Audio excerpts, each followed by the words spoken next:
BoredGamer. How are you? Hey, do you want to come and say hello? Yeah, come here. I've got a sandwich. Ah, beautiful. Hey, you can come with it. If you I feel like I'm setting a precedent. Like, Cameron got me one because he said I was a VIP. John Crow, ok. Je l'ai pas vu, John Crow. Those were his exact words. Yeah. Donc on va faire une petite interview avec l'ami. Bonjour, French community. That's all the French I know. Okay. I'm so sorry. Let me translate that for you. Ah, Okay. Bonjour, c'est reparti. French communauté francophone. I think they understood. Ça va bien, merci. Et tu? ça va très bien. Et toi? I can vaguely remember my GCSE French. Nice. Something I genuinely want to do. But you and Maya, you still have some French word to. We can say some French words. Yeah, I can say mon Dieu when I'm angry or something's happened wrong. That's a start. But I do want to learn at least a passable amount of French and German in the future, and probably Spanish, because the Star Citizen communities for those are so big. Your skin language. Yeah. Well, you can learn some basic talk. I used to go snowboarding a lot, and I used to go up. I used to be able to talk Pidgin French. So I have to talk to Quil Temper Rive and still like really bad broken French to ask when we're getting to somewhere and stuff like that. I can't remember any of it now, really. French community knows you. Yeah. Oh, yeah. salut! Yeah, you're very popular in the French community. Even in France. Yeah, because the French.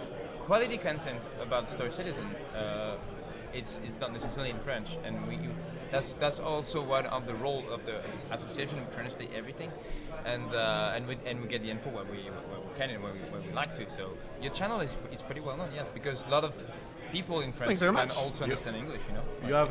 Well, I'm sorry you have to listen to my brutal, horrible speaking of English in your beautiful language, and that none of the people in the UK can speak French. We're terrible. We can have our guest here, so that's we are happy to do the effort. And actually, we met on the Astropub stream a few times, but this is actually the first time we met in person, and it was pretty epic because we were kind of waiting to have to take a piss. We were in the toilet. Yeah. En fait, on s'est rencontrés comparing sizes. On s'est littéralement rencontrés en personne en attendant pour pisser, parce qu'il y avait du monde, et c'est là où on a commencé à discuter, où on s'est dit viens sur le stream francophone. Yeah. The toilets are an amazing situation to meet people and to make projects. You know? No, you're here. Yeah, and it's true. Like I met the first time I met Aaron Roberts. I was on a stream with Saurus on my phone. And I just walked in because I was drunk. I walked into the toilets, and Aaron walked in behind me, and he was like, "Is that Aaron Roberts?" And I just like shone the phone at him when he was in the. And then, yeah, probably. Alors donc il dit que les toilettes c'est un endroit mythique pour rencontrer des gens, puisque quand il a rencontré Erin Roberts la première fois, il était bourré, en train de streamer sur son téléphone en allant aux chiottes, et il s'est retrouvé avec Erin Roberts dans le dos, où il s'est à moitié cogné en mode what, qu'est-ce qu'il fait. Voilà, donc c'est. It's your thing. It's your thing. What? Told it's It's a way to socialize. Well, that's why you do it in games as well, isn't it? Like everyone hides and hangs out in the toilets. You're right. I'll make sure that's a thing. Mais dans le jeu aussi, les gens créent des liens assez formidables avec les toilettes qui sont disponibles dans le jeu. Dans les toilettes des vaisseaux, il y a beaucoup de choses qui se passent. In the spaceship's toilet, there is lots of things. Yeah, there's a lot of stuff you can do. So let's be careful. So people say it doesn't seem so bored. He hasn't spelled bored right. Yeah. The end. Bored? That's how you spell bored. You're a monster, Fred. Voilà, donc Fred, voilà, tu es un monstre. I do appreciate people watching me in languages that aren't their first language. That's massive. Thank you. But it's even for I think for each person who is active inside the French community, you have always been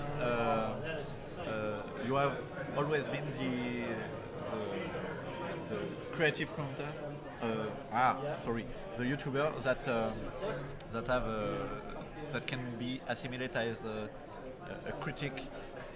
Okay, that's good. That's sort of I'd like my channel to be a one-stop shop for Star Citizen news, and I do eventually want to go into gameplay stuff as well, because I've seen that like people like Rexilla and obviously loads of organisations and stuff do small, minor, like large-scale events, but they don't really have a YouTube presence. And there's so much to do in Star Citizen now, and it's only growing. And I see the French, the Spanish, the German communities really getting pretty big. I mean, there's quite a big following in Brazil, and it's like the Australian community is massive. I was like, this is a really, really big game, even before it's a game. And that's mad. That's absolutely crazy. Yes. It's like the fact we can have fan fests like this. And the game is not out yet. The game is so alpha. I mean, there's a promise of a game. The game with an organisation, with a community, amazing. I mean, it's a sandbox because we had to use that sandbox to do our own missions and to do our own things. But there is a lot to do there. There's a lot of the basics, and there's a lot of the core of the game. I'm going to try and translate everything. So, il a effectivement donc the first point was about the fact that you were a critical point of view in the content creation. C'est ce que il est touché d'entendre ça, qu'on apprécie son sens critique en fait par rapport au jeu. Et ce qu'il disait, c'est que lui, effectivement, il est très critique. Il a envie que sa chaîne soit le plus honnête possible par rapport à ce que lui ressent par rapport au développement du jeu. Mais son but ultime, ça reste d'aller vers des éléments de gameplay.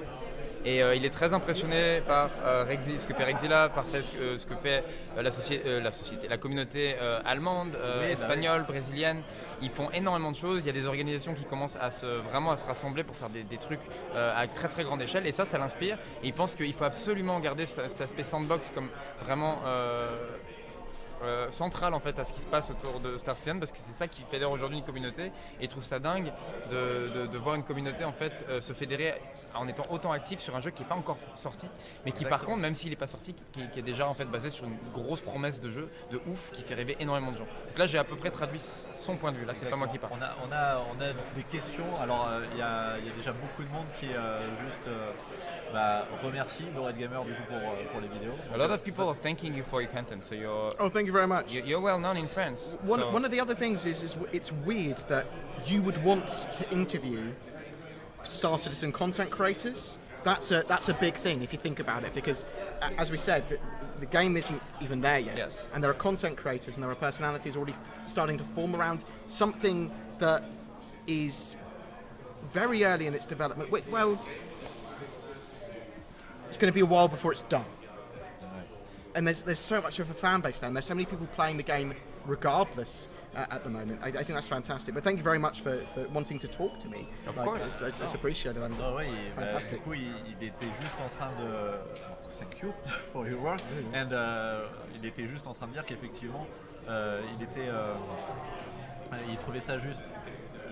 il trouvait ça hallucinant, et il a raison. Il faut qu'on réfléchisse juste au fait que pourquoi aujourd'hui on va interviewer des créateurs de contenu autour de Star Citizen. Il y a tellement d'informations, il y a tellement de choses aujourd'hui autour de ce jeu qui véhicule. Il y a tellement de choses qui se construisent en termes communautaires que effectivement c'est vraiment c'est un environnement qu'on est en train de créer. Et ça rejoint complètement ce qu'il disait tout à l'heure sur l'aspect sandbox. Il faut que ça reste comme ça, il faut que ça reste ouvert, et que justement les choses se créent petit à petit. Du coup, il vous remercie à votre tour. Quelque chose qui fait lien du coup directement avec la quantité d'informations. La question c'est, il y a la véritable question derrière, c'est, vu la quantité d'informations pourvues sur sa chaîne,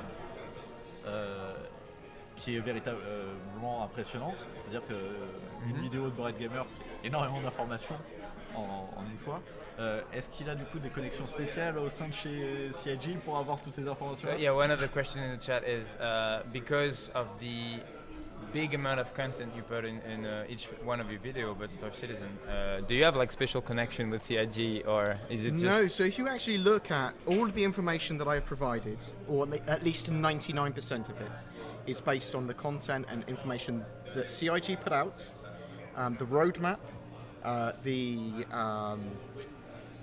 jump point, and what they say on social media and what they say on Reddit. So it's mostly based on that. So just to give you a little bit of a clarification on sort of the way I build videos and subjects, I'll have documents entitled land claim or building gameplay, and I'll just keep on adding to that document the more they say. And and it just Wow. just an order, and that's it. It's just an organisation process that I can then go. I'm going to do a video on land claims. This is what they've said about it. This is all the knowledge we know about it, and this is the.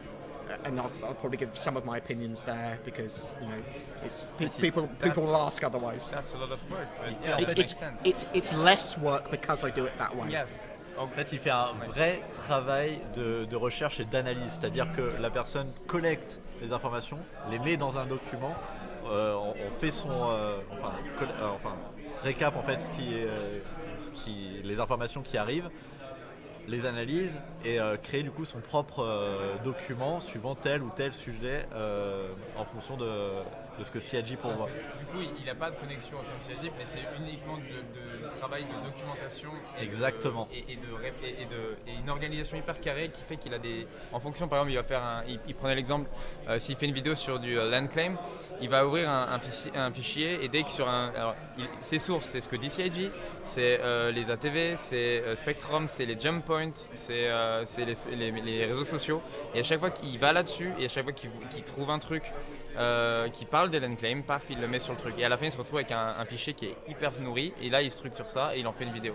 Mais donc, c'est que du contenu auquel tout le monde a accès. Et la roadmap aussi. Impressive. It's how many years now you're doing it? I don't know. So I used to. Originally on YouTube, I did Diablo 3 content and lots of games, and then somewhere in 2014, I think, I started doing some Star Citizen content, and then went, I want to do Star Citizen content. Okay. I took a risk financially from doing it, sort of, because I was originally carer for my brother, full-time carer for him, and I just started doing YouTube as sort of like a hobby, make a little bit of money on the side, and then when my brother got full-time carers that were better than me, basically. I want to do this full time now because I can see a business here. I can see no one else is doing this content, and you see people that do this sort of stuff that I do get funded by the community. You see people on Patreon fund them. So with a mixture of Patreon and donations and YouTube money, I've been able to build that channel, and it's been since 2014, I think. Okay. And I love what I do. It's tiring sometimes because I do work like 6 to 7 days a week, but I mean, all I would do is play games and stuff. It's my safe space, and I do love it. Donc en gros, ce qu'il dit là ici, c'est que ça fait depuis 2014 qu'il fait des vidéos et au début il faisait beaucoup de jeux différents et c'était vraiment un hobby qu'il faisait sur le côté parce que à la base il s'occupait de son frère à 100%. Et ça lui prenait vraiment tout son temps et du coup il pouvait pas risquer de se lancer tout seul dans des trucs comme ça. Donc en fait il a développé ça en hobby, il faisait des jeux différents à côté, etc. Et ce qui fait qu'à un moment donné son frère a pu être pris en charge par des gens dont c'était le métier et du coup il a pu lui s'investir plus dans son hobby. Et à ce moment là il a pris ce risque financier de se dire ok, j'ai envie de faire du contenu sur Star Citizen, je me lance. Et il a vu qu'à droite à gauche il y avait des créateurs de contenu qui pouvaient être financés avec Patreon, avec tout ça. Donc il s'est dit ok, c'est ce que j'aime faire, je me lance à fond. C'était un vrai choix, c'était un vrai risque et du coup ça a payé. Aujourd'hui il est hyper heureux de ça et ça fait depuis 2014 qu'il est full time du coup dessus. Today you have a huge YouTube channel. It's not huge. It's getting bigger. I would love to know like because you said you were playing a lot of games, so you like. Because you can see, in my opinion, you can see like very different types of profile liking Star Citizen. You have like people that are bring by the vision of Star Citizen, that's it. And you have like gamers that are in love with video games that found Star Citizen as a beautiful promise. Do you love video games or do you love Star Citizen? So that's an interesting question and actually quite a good question. So separate from what I do on my channel, because I will cover Star Citizen no matter what, probably until the end of time, unless someone gives me like £20 billion or something and goes, you don't have to work anymore. And even if I didn't have to work anymore, I'd still probably produce videos because I like doing what I do and I like having a light celebrity that I do. I love coming to events like this. This is fantastic. I'm in Star Citizen in the same way I was into Original Eve. Like I'm in it for the game, I'm in it for the group gameplay. I'm in it for the intrigue. I'm in it for the fan fests. I want to come to a fan fest when the game like this, when the game is done, and it to be people talking to me about promoting their orgs in the game or about undermining someone else's org. I want that intrigue. I want that game to be developed enough that we have a persistence of this stuff means stuff. And games should be about escapism, and they should also be about winning. People should always try and play to win. Where's the camera? But so I'm an old school EVE player. I used to really love EVE, and I don't like what they've currently done to EVE, which is to make it less PvP. I want the big battles, I want the small battles, I want the in-between, I want the crazy stuff to happen, and when that comes together for Star Citizen, I'm going to be all about the game. Like, I want to be able to play that game every day, and I want to be able to get content on my experiences in that game, as well as the news. Like, I'm Okay. And I'm not sure if that's I'm in it for the game or in it for Star Citizen. I'm in it for the promise that Star Citizen is going to be a good game, and it's going to be the game that I play the most of during its heyday. It might only be 10 years, but I'm going to be really fucking happy for that 10 years, pardon my French. Let's sleep out. And thank you. And do you play something else, or are you focusing? Yes, loads. I play loads of games all the time. Yes. What do you like aside from this EVE sandbox aspect? So I don't play EVE anymore. And games that I play now, I typically play a game until I'm done with the content on it and move on. And Star Citizen's the only game that I haven't done that with. And that's been Diablo 3, that's been World War Z more recently, that's been Apex Legends, or I still like Apex Legends. Any new game that comes out that is co-op, Yes. or that has some co-op gameplay, it can be PvP as well, as long as there's some co-op gameplay, some multiplayer gameplay I can play with my friends, I will play, and I'll play it until I'm done with it. And then I move on to something else. And very few games hold my interest, which is one of the reasons that it was going to be called BoredGamer in the first place. I wanted to do lots of different games until I was done with them, and do board games as well, but I never got around to that. Okay. Okay, and That's very precise. Thank you. I'm going to translate because there's a lot to say. Alors, ma question c'était, on voit beaucoup de profils différents dans la communauté Star Citizen. Tu as des gens qui aiment Star Citizen pour Star Citizen et qui ne sont pas forcément des gamers à la base ou qui n'ont pas forcément envie de jouer à autre chose. Et tu as des amoureux du jeu vidéo qui se trouvent être séduits par la promesse de Star Citizen comme jeu vidéo. Et je lui ai demandé à quelle catégorie il appartenait, est-ce qu'il aimait le jeu vidéo ou est-ce qu'il aimait Star Citizen. Donc il a trouvé la question pertinente. Et il disait que lui, c'est un gros joueur de Heaven 9 à la base. Et il a énormément aimé cette façon en fait que le jeu a laissé aux joueurs la place de faire vraiment des empires, de s'accaparer le jeu et surtout de laisser la place à la coop, à la compétition. Et ça c'est quelque chose qui le touche énormément dans le jeu vidéo, il veut faire de la coop, il veut gagner, il veut qu'il y ait toutes ces possibilités de PVP, d'interaction entre les joueurs quelle qu'elle soit. C'est quelque chose qui est extrêmement cher à ce qu'il fait. Donc il a beaucoup joué à EVE Online, il a été extrêmement séduit par la proposition de Star Citizen et c'est pour ça qu'il joue à beaucoup d'autres choses, mais en général en fait il joue à beaucoup de jeux, même encore aujourd'hui, mais quand il sent qu'il a fait le tour du contenu, paf, il passe à autre chose. Il passe à autre chose et il a eu ce sentiment avec beaucoup de jeux, mais même Star Citizen qui est en développement, il est complètement dingue de ce jeu et il a envie. Et ce qu'il aime en fait, c'est ce côté. Il aime. Alors il est très clair avec ce qu'il dit. Il aime la célébrité qu'il a. Il aime aller à des conventions. Il aime rencontrer des gens. Il aime ce côté truc. Et il veut absolument continuer à faire ça parce que c'est un truc qui le passionne. Il veut qu'il y ait des festivals, qu'il y ait des conventions de Star Citizen une fois que le jeu sera sorti, où les gens viendront se battre avec le drama, avec des organisations, avec la politique. Il veut ça. Il trouve que c'est une des plus belles choses qui a été accomplie par EVE Online à ce propos-là, et il veut la même chose pour Star Citizen. Il a énormément d'espoir là-dessus, mais à côté de ça, il continue à jouer à énormément de jeux derrière, parce que c'était une des concepts de sa chaîne avant qu'il se mette à vraiment faire du SC, c'est qu'il voulait faire plein de jeux. Il voulait même faire du jeu de plateau, chose qu'il n'a jamais réussi à faire en fait. Et voilà, donc c'est à peu près ça. Il y a Tyler sur le stream qui demande comment ça se fait que tu es devenu aussi mignon.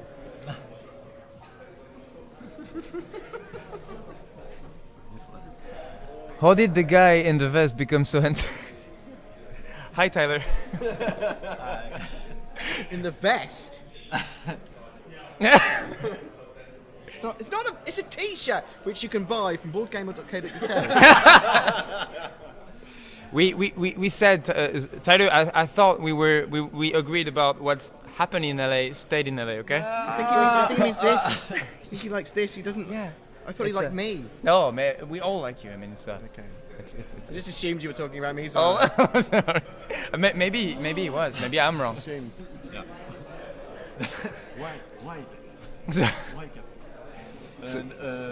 Donc ouais, il joue par exemple en ce moment il joue à Apex aussi. Voilà, il y avait aussi, je pense que ça rejoignait plusieurs autres questions. D'où est issu son nom, BoredGamer?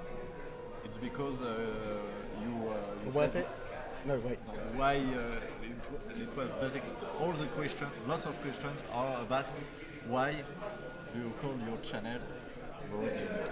Originally it was because of board games. I wanted to do board games as well, but also I just get bored of stuff very easily. Like I burn out with it and done. Star Citizen is rare in the fact that I haven't, and I really like it. I love the project now and I love the community now. It's very much a community thing.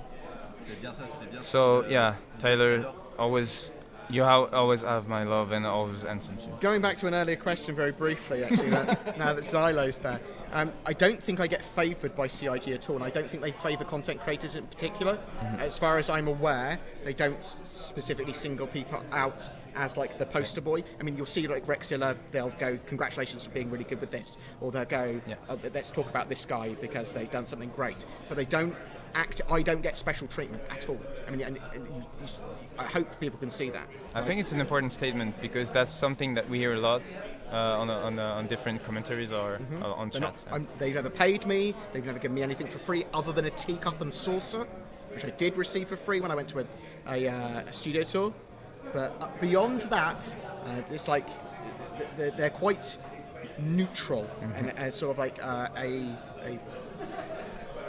they're pretty neutral, the content creators. They sort of like try to give everyone a chance, and I hope that's true going for the future as well. I don't want to see content creators, the big ones that come along, because I'm tiny compared to what's going to happen in the future. When Star Citizen gets more popular, the big content creators are going to come down like Pac-Man, nom, nom, yum, yum, yum, yum. And I think it's barely beginning now to be noticed by all those like mainstream maybe that they're realizing now the potential of it. It's because it's not a scam anymore. They're showing that the game is real. The community's big. And we have a French content creator that's very well known. Who was one of the first YouTubers in the gaming. It's always not Alpha. It's called Joueur du Grenier. It's actually is the first. He started to really make videos on Star Citizen because he's so passionate about it since the first day.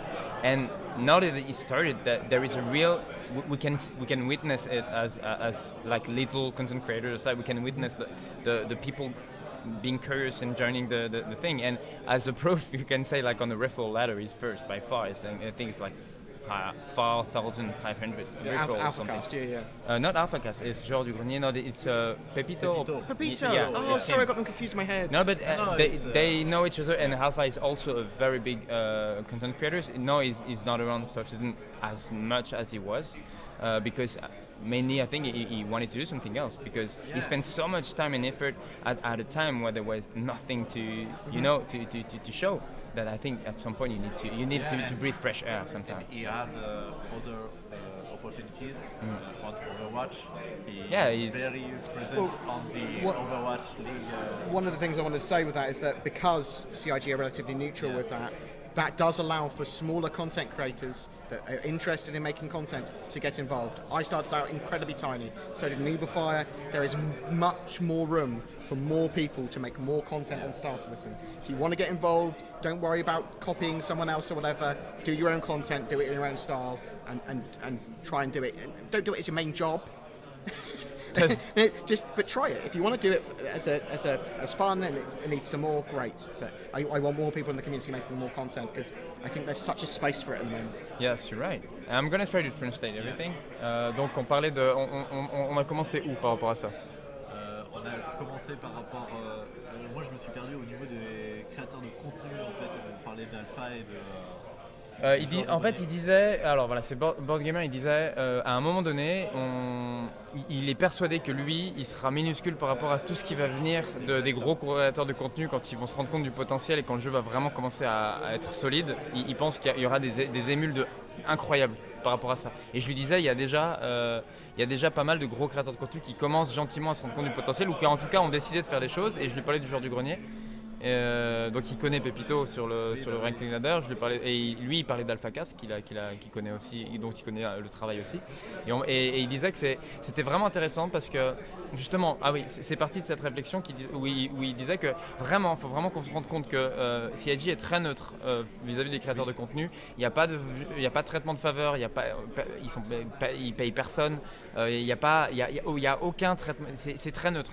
Et du coup, ce qu'il disait, c'est que il respecte ça énormément parce qu'en plus de ça laisse la place aux petits streams, à des plus petits créateurs de contenu qui du coup ont une vraie place là-dessus. Et il vous encourage d'ailleurs. Et il encourage tout le monde, c'est ça. Si vous avez envie de vous lancer, c'est ça en fait son message. Si vous avez envie de vous lancer et si vous avez envie de créer du contenu, même si c'est du contenu qui est déjà fait, etc. à côté, faites-le parce que de toute façon il y a suffisamment de place pour tout le monde et surtout l'idée c'est qu'à la fin ce qu'il veut voir c'est justement beaucoup de contenu autour de ça parce que ça en a besoin et que le jeu mérite d'être comment dire vu sur la scène YouTube ou Twitch. Donc n'hésitez pas, faites. Voilà le message de Bord.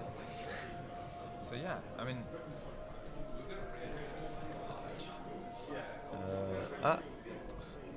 Do we have? Okay, so yeah, so basically we just ended translating like big pieces at the same time, so it's kind of a. J'espère que tout le monde va bien du coup sur le stream. Parce qu'on traduit des gros blocs à chaque fois. Because we translate a lot of things at the same time. Maybe the rhythm I'm not sure people can really follow, but yeah, but it's a pleasure for us to be there as the first French people in the English speaking community, and I hope that we'll be able to mix up communities like that. Because as you say, I really agree with you. The potential of a real sandbox where people can get involved. And where what's happening is like the drama and the politics that will emerge from that is absolutely fascinating. I mean, it did with Eve. It was amazing. Yes. It was amazing. And even though Eve really made the statement that they wanted the whole game to be absolutely in control for the player, CIG want us to be able to live and to be free in a world, but that they want to keep the control, so the world will always be beautiful and coherent, with no big organization trying to control everything. Well, we'll see. We'll see. But what's the ship they'll send against players that have too much power? Like it's not the Pegasus. No, not the Pegasus. The Bengal. No, not the Bengal, but there is this thing like if the Retaliator. Yes. No, not Retaliator. That's Oh no. Like if Retribution. Retribution. Like if their organization get too big in a system, they'll send the fleet and just wipe your face out. The Retribution's the super dreadnoughts, the big one. Well, we don't know if it survives Squadron 42. It's not built in Squadron 42 Episode 1. Yeah. Oh yeah. We're not sure if it survives Episode 2 even. And maybe it's gonna be like some people will want to summon this as a world boss, maybe. So it's gonna be content. Well, I'm going to go to the toilet to go to meet some more people. Sure. Okay. That's where you meet people. It was a pleasure meeting you in the toilet. Thank you. Are you guys coming out afterwards to the bar, Citizen? Yeah. Yes. I'll buy you a drink then. Oh, thanks. Yes. And, Happy to. Thank you so much. Thank you very much for having me. Thank you. Merci, mes amis. That's that. Merci is good. I'm sorry for my French. I'm sorry. No, don't worry. Donc voilà, c'était BoredGamer. Et pour la dernière chose, simplement voilà, on parlait du sandbox par rapport au fait que lui, il adorait EVE Online, mais qu'il y avait cette notion différente de EVE Online, il laisse le contrôle total aux joueurs, alors que CIG, ils ont, c'est pas leur but. C'est qu'on ait quand même une grande liberté, qu'on soit dans ce grand bac à sable, mais qu'ils puissent quand même contrôler un petit peu Oui, c'est ça. l'univers dans lequel on est. Il est là en plus de mode dire, vraisemblance. on verra. Lui, il est en mode on verra. Et on Ouais. verra. Tu sais pourquoi il dit ça? Parce qu'en fait, c'est un joueur de EVE et que sur EVE, en fait, à un moment donné du jeu, il a été posé directement la question à la communauté si elle voulait partir directement sur un truc vraiment PVP ou si justement l'équipe pouvait continuer sur un lien avec le lore très présent, etc. Quelque chose de bien plus immersif. Et la communauté a choisi le PVP en masse. Et du coup, c'est quelque chose qui effectivement l'intéresse à fond. Et c'est très, très marrant de voir en fait quelqu'un qui pour moi est véritablement à une valeur de critique, mais vraiment critique genre journalistique dans le sens où c'est quelqu'un qui a un point de vue qui est fondé sur tout le long. Vous avez vu, il fait un travail de documentation énorme sur ce qu'il fait, donc ça ne part pas de rien. Et ça part aussi d'une passion énorme Oui. pour le projet. Et ça me tue. Enfin, ce que je trouve génial, c'est que ce mec-là peut avoir un point de vue complètement différent sur, par exemple, ce qu'on pourrait vouloir, moi à mon niveau ou autre, mais de façon fondée, c'est-à-dire que oui, il y a toujours l'idée que le développement est toujours en cours, que on ne sait finalement les décisions qui seront peut-être sur la ligne d'arrivée changeront peut-être la donne. On l'espère pas. On verra bien. Et puis surtout, je pense que comme la plupart des features qui sont soumis aux joueurs, les développeurs sont souvent surpris de la manière dont les joueurs, enfin, les façons que trouvent les joueurs d'utiliser ce gameplay. J'adore différemment. Hawk, on verra rien du tout. Donc là, il faut s'attendre évidemment à ce que les joueurs trouvent des façons différentes d'utiliser le contenu et du coup amènent peut-être le jeu dans des endroits où les développeurs Exact.